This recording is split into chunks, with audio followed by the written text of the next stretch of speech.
The first time I handed my landlord the rent money, and he simply folded it without counting, I honestly thought he was just a trusting man. You know how some older people are? They believe in honor. They believe your word is your bond. So when Chief folded those crisp notes, slipped them into his breast pocket, and smiled at me warmly, I told myself, this is a good man. A man who doesn't need to count because he trusts his tenants. But it was not once.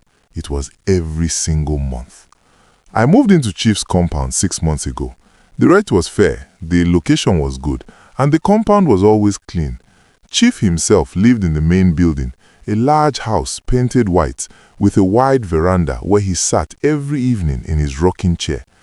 The rest of us, 8 tenants in total, lived in the boys' quarters surrounding his main house. Chief was an elderly man, maybe in his 70s. His hair was completely grey, and he walked with a slight limp, using a walking stick carved from dark wood.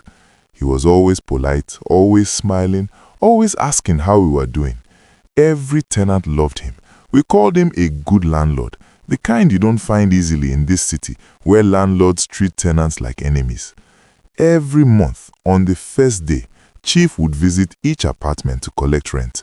He never sent anyone. He came himself, slowly, leaning on his walking stick, moving from door to door. And every month, the same thing happened. We would hand him the money, he would thank us warmly, he would fold the notes carefully, and he would walk away without counting a single note. At first I thought maybe he counted it later, in private. But one day I mentioned it to my neighbor, Brother Emeka, a man who had lived in the compound for 3 years. "Have you ever seen Chief count the rent money?" I asked casually. Brother Emeka laughed. "Chief, count money? Never. That man just collects and keeps moving." "Doesn't that seem strange to you?" I asked. He shrugged. Maybe he trusts us, or maybe he's just old and doesn't care about small money anymore. But I couldn't shake the feeling, because it wasn't just that he didn't count.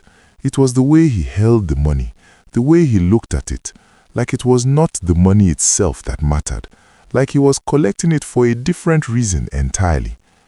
Then something happened that made me start paying closer attention. One evening, I was coming back from work late, around 9 p.m. As I entered the gate, I heard a sound, a low rhythmic sound, like chanting. I stopped and listened carefully. The sound was coming from Chief's house. The windows were closed, but I could hear it clearly. It was Chief's voice, steady and repetitive, speaking words I could not understand. My heart started beating faster. I told myself it was just prayers. Old people pray at night, that's normal. So I went to my room, but I couldn't sleep well because something about that chanting felt different. It felt intentional. It felt like he was speaking to something, not praying to God. The next morning, I woke up and saw something strange. There were white chalk markings on the ground near Chief's front door. They formed a pattern, like symbols I had never seen before. And in the center of the mound of sand was something buried in it. I couldn't see what it was, but I could see the shape pushing up from underneath. I asked Brother Emeka about it later that day. "Oh, that?" he said casually. "Chief does that sometimes. He says it's for protection, to keep bad spirits away from the compound." "But you believe that?" I asked. He shrugged. "I don't ask questions. As long as my rent is fair and there's no trouble, I mind my business." But I was not like Brother Emeka. I could not just mind my business, because the more I watched, the more things didn't add up. Every month, Chief collected rent from 8 tenants. That was a lot of money, yet Chief lived simply. His clothes were always the same, plain and old-fashioned. His house, though large, was not renovated. His car, an old Peugeot 504, sat in the compound rusting like it hasn't been driven in years. He didn't throw parties, he didn't travel, he didn't seem to spend money on anything. So where was all the rent money going? That question kept me awake at night, and that's when I decided I would watch him. I would see exactly what Chief did after collecting the rent. The following month, on the first day, I prepared. I told my boss I was sick and stayed home. I positioned myself by my window, which had a clear view of the compound.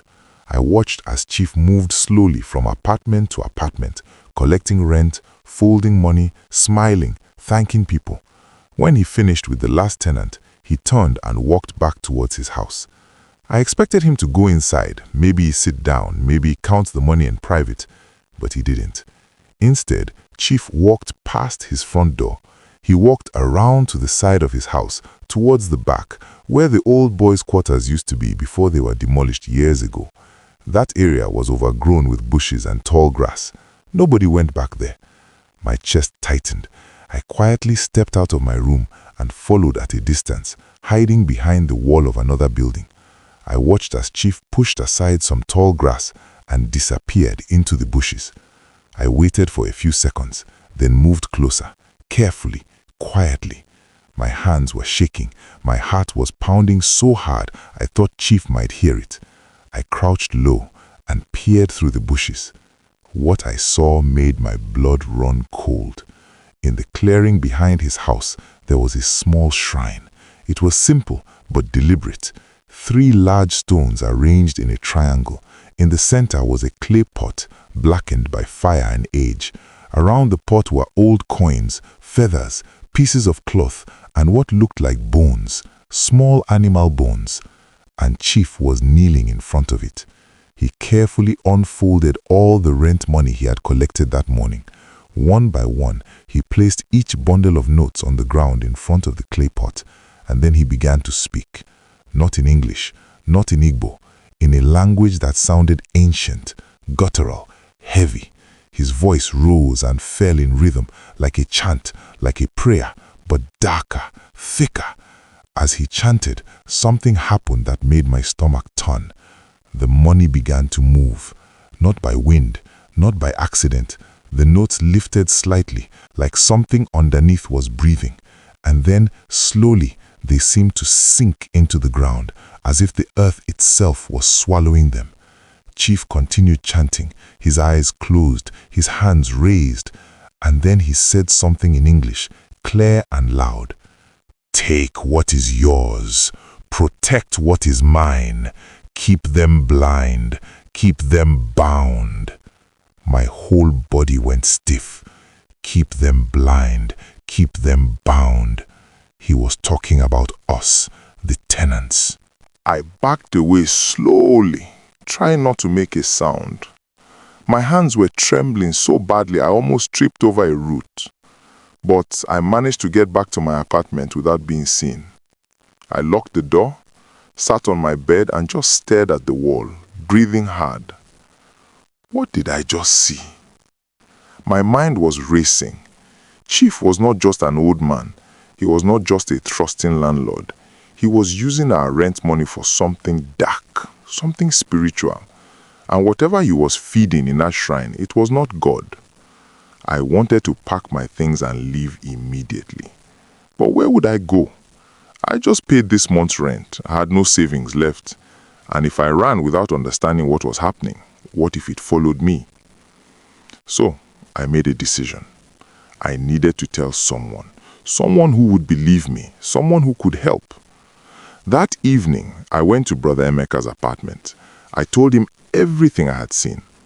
At first, he laughed, but when he saw my face, serious and shaking, his laughter stopped. "You're serious?" he asked. "I swear, I saw it with my own eyes." He sat down slowly, his face troubled. "So that's why..." "Why what?" I asked. He hesitated, then spoke quietly. "I've been here 3 years, and every time I try to save money to move out, something happens. My car breaks down, my mother gets sick, emergency after emergency. I never have enough to live." My skin crawled. "It's not just you. I've been feeling the same way.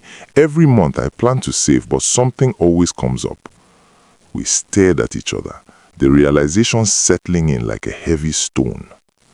"He's binding us here," Brother Emeka whispered, "with our own money." The next day, we gathered 3 other tenants we trusted and told them everything. At first, they didn't believe us, but when we mentioned the strange patterns, the chanting at night, the fact that none of us could ever save enough to live despite working hard, their faces changed. One woman, Sister Ngozi, spoke up. My children have been having nightmares. Every night, they say they see an old man standing in their room watching them." Another tenant, a young man named Kingsley, added, "I've been feeling weak for months. No sickness, just weak, like something is draining me." We all stared at each other. This was not coincidence. This was intentional. "We need to involve the church," Sister Ngozi said firmly. That Sunday, we invited Pastor John, a bold man of God who was known for dealing with spiritual issues. We didn't tell Chief, we just invited the pastor quietly, and we all gathered in Brother Emeka's apartment. We explained everything. Pastor John listened carefully, his face becoming more serious with each sentence. When he finished, he nodded slowly. "This is familiar. What you are describing is a rent covenant. The landlord makes an agreement with dark powers. In exchange for wealth and control, he offers the rent money as sacrifice, and anyone who pays becomes spiritually tied to the place." "So we're trapped?" I asked, my voice shaking. "Not if we break it," Pastor John said firmly, "but we must act quickly." That night, while Chief was asleep, Pastor John led us to the back of the compound. We moved quietly, 6 of us, carrying Bibles, anointing oil, and flashlights. When we reached the shrine, we all froze. Even in the darkness, we could feel it, a heaviness, a coldness that had nothing to do with the weather. Pastor John stepped forward and began to pray, loud, bold prayers. He declared the name of Jesus over the place. He anointed the shrine with oil. He commanded every evil covenant to be broken. And then something happened. The clay pot in the center of the shrine cracked, loud, like glass shattering. And from inside it, smoke began to rise, thick black smoke that smelled like burnt flesh. We all stepped back, coughing, covering our faces. Pastor John didn't stop. He kept praying, kept declaring, kept pouring oil. Suddenly, we heard a sound behind us. Chief.